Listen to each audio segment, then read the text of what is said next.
This is my Systema PTW. I'm going to go over just like a general weapons breakdown overview, whatever, of everything on it and why I set it up the way I do. I'm just a dummy airsofter, so you can take it with a grain of salt. This is an Angry Gun replica Surefire 5.56 Mini. It's weighted like the real one. I use it to cover up my extended inner barrel. For this PTW specifically, I use a KDM hop-up that accepts AEG barrels and buckings, which is really nice. It's easy to get those parts. It gives you a little bit of a better seal, so that's why I use that. This is a Surefire M640 Vampire light. It is white light and IR light by just turning the head. And when you do that, it keeps the bulb inside of the head centered. So when you switch it to between the two, it has good throw compared to something like this Enforced WML.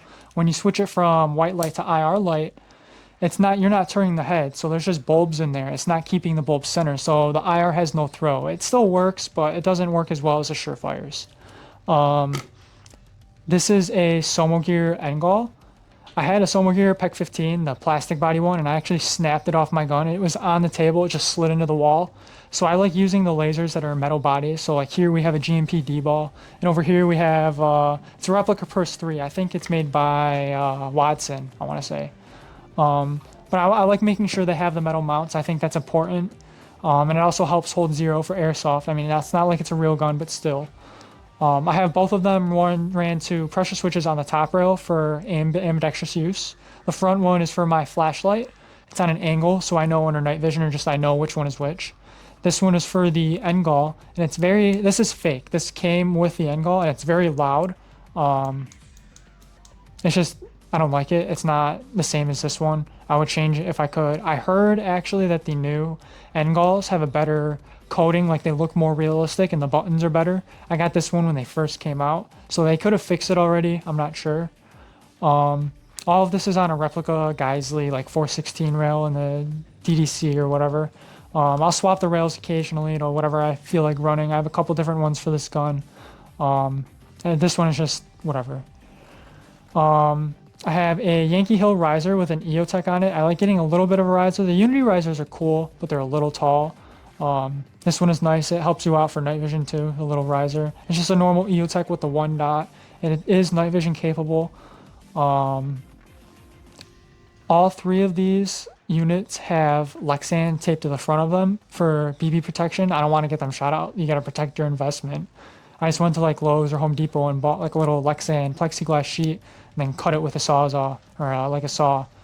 I got a GMR battery caddy on here to take the battery out of the EOTech because the battery life on these is trash if you leave it on.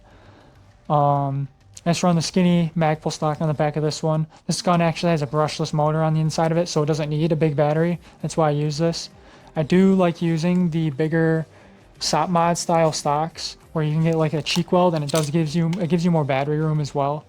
I do have those on some of my other airsoft guns, but I mean it really doesn't matter. Like this one right here, this is my AEG.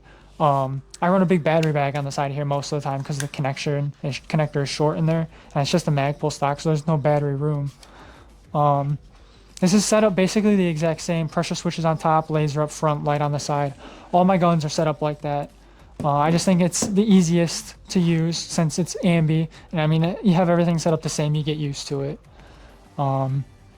That's pretty much it. I mean it's the Systema. You got the fancy Systema blue grip.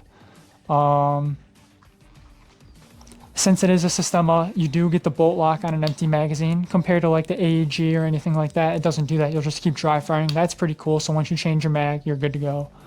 I mean, I think that's pretty much it for the weapon breakdown.